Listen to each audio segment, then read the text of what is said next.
nations of Central Asia and to many Buddhists, Tibet is known as the pure land of the Buddha. Here for well over 1,000 years, the teachings of Lord Buddha have been practiced and preserved. Buddhism was actively patronized by the state and affected every Tibetan's thoughts and acts. His Holiness the 14th Reincarnated Dalai Lama is both religious and secular leader to the Tibetan people. In this film, he is about to enter a very important stage of his life. Like every Lama or monk who aspires to the coveted title of Geshe, or Doctor of Theology, he must first undergo a rigorous examination. In the valley of Lhasa, capital city of Tibet, His Holiness and his retinue are proceeding on their journey to Ganden Monastery. Accompanied by civil, military, lay, and monk officials, the procession makes a splendid sight for the people of Lhasa gathered to see the departure. Ordinarily, a monk may pass his examination at any of the 3 great monasteries near Lhasa, or at the combined meeting of the monks of these monasteries during the Munlam, or January Prayer Festival. However, as the head of all monasteries, the Dalai Lama must sit for separate examinations at the monasteries of Serap, Drepung, and Ganden, and finally at the Munlam Festival in the central cathedral of Lhasa. At this stage of the journey, His Holiness is transported in the royal palanquin, which Tibetans call pepchong. Close behind the palanquin follow cabinet ministers and the Dalai Lama's personal tutors. Along the roadside are government officials in ancient costumes dating back to the early kings of Tibet and worn only on very special occasions.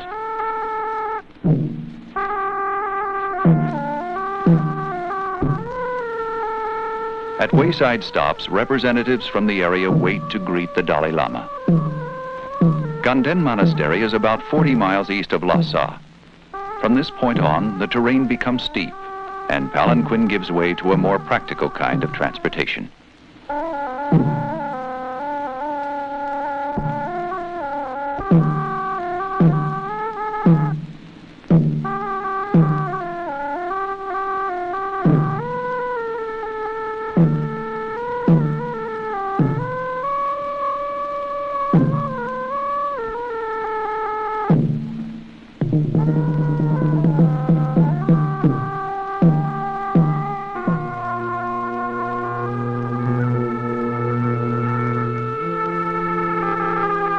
Ganden Monastery, founded by Tsongkhapa in 1409, is the 3rd largest monastery in Tibet, housing 3,300 monks. It is an established tradition for all visiting Dalai Lamas to dismount and prostrate themselves before the golden mausoleum in which the mortal remains of Tsongkhapa are preserved. Tsongkhapa literally means the man from Onion Land, which is descriptive of his humble beginnings. But he was to become one of the greatest scholars of Tibet, revered as the founder of the Gelugpa sect.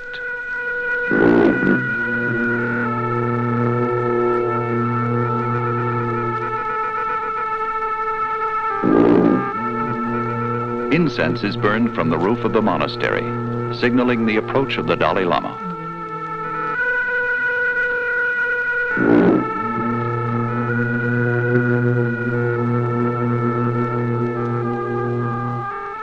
Under the golden roof lies the tomb of Tsongkhapa.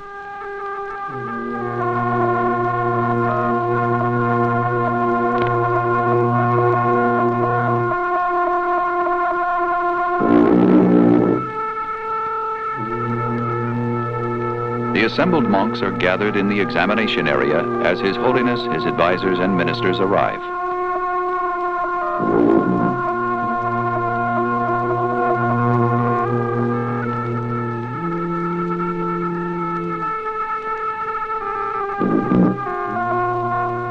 There are many different schools of Buddhist thought in Tibet.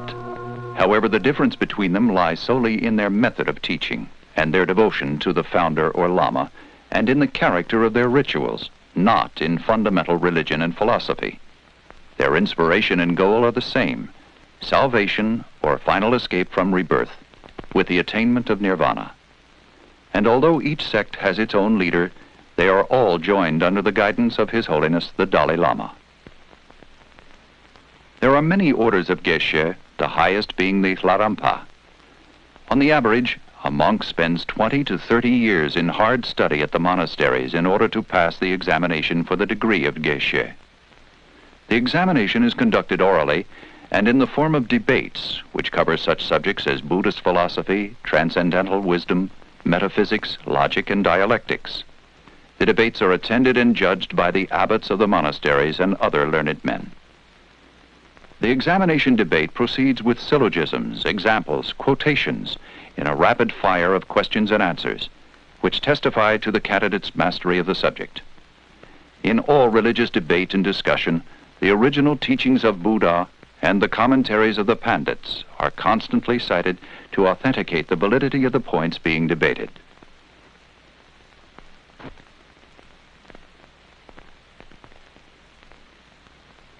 Tibetans believe it is as important to be able to ask the right questions as it is to answer.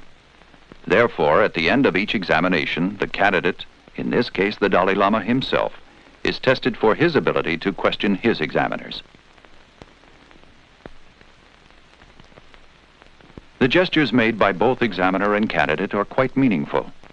Raising the right hand symbolizes an act of rising to the state of enlightenment. The lowering of the left hand signifies suppression of ignorance and delusion. The clapping of hands indicates that an answer should be given.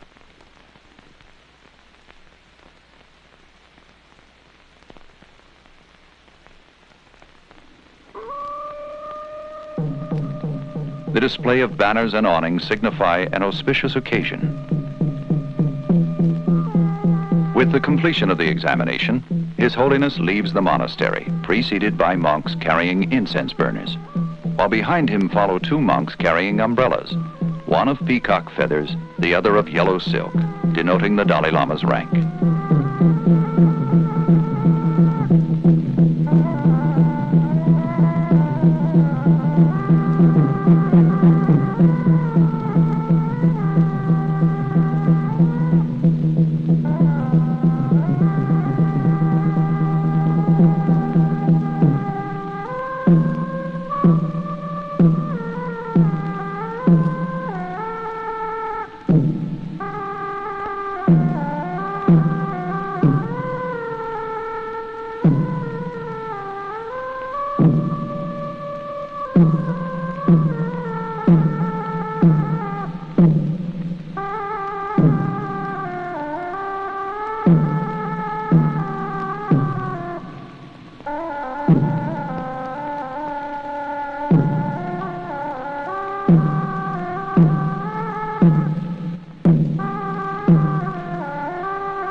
From all the surrounding villages, Tibetans have come to Ganden in the hope of seeing His Holiness.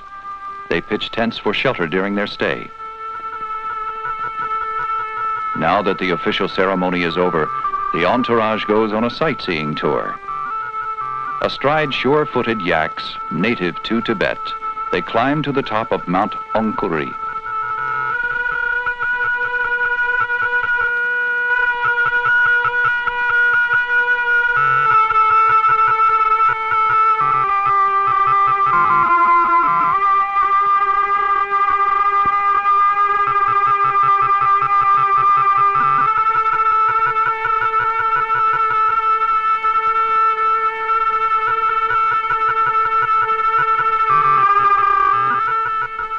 From the summit of the mountain, there is a vast panoramic view.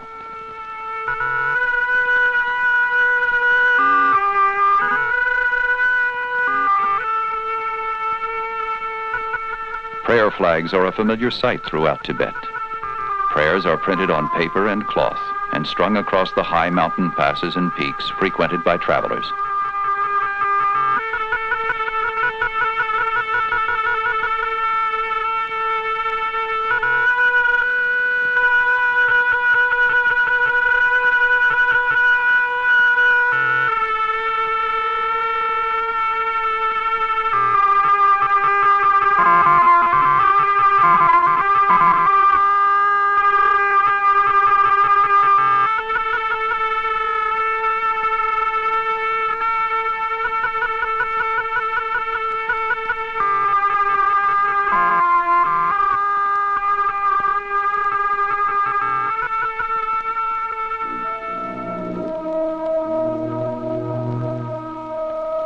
As the procession reaches the wayside tents of the Dalai Lama, abbots, monks, and local people come to pay their respect to His Holiness.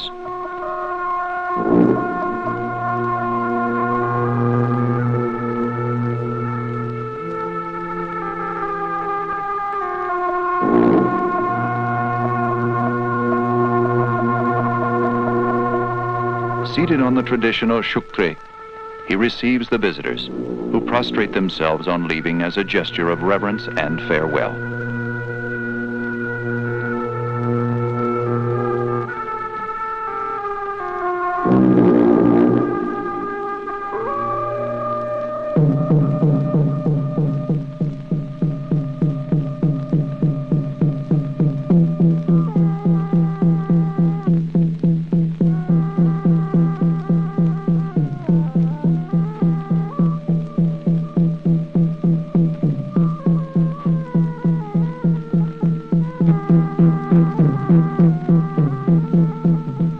Towering majestically over the city of Lhasa is the Potala, winter palace of the Dalai Lama, centuries old with more than 1,000 rooms.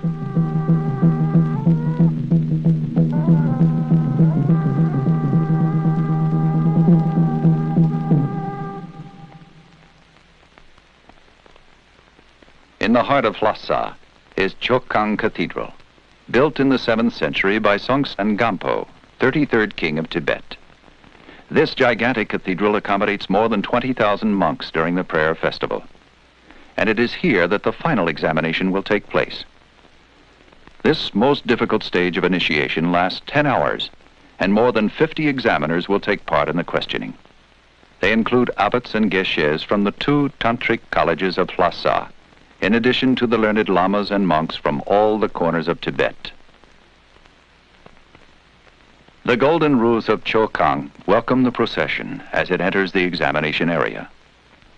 During the examination, government officials and other spectators look on from their balcony positions. Once more, a lifetime of intensive religious training and reflection on the part of the Dalai Lama is put to test. Many of the questions asked during the debates relate to the 4 noble truths: suffering, the origin of suffering, the cessation of suffering, and the path which leads to its cessation. These constitute the basis of Buddhist philosophy. The question may be asked, is there nirvana, or state of complete enlightenment? Or the candidate may be challenged with the question, how do we know there is an afterlife? The final examination is over, and His Holiness has acquitted himself with honor. With the religious ceremony at an end, government officials take their leave. Now is the time to celebrate the success of the Dalai Lama's examinations and attainment of Geshe.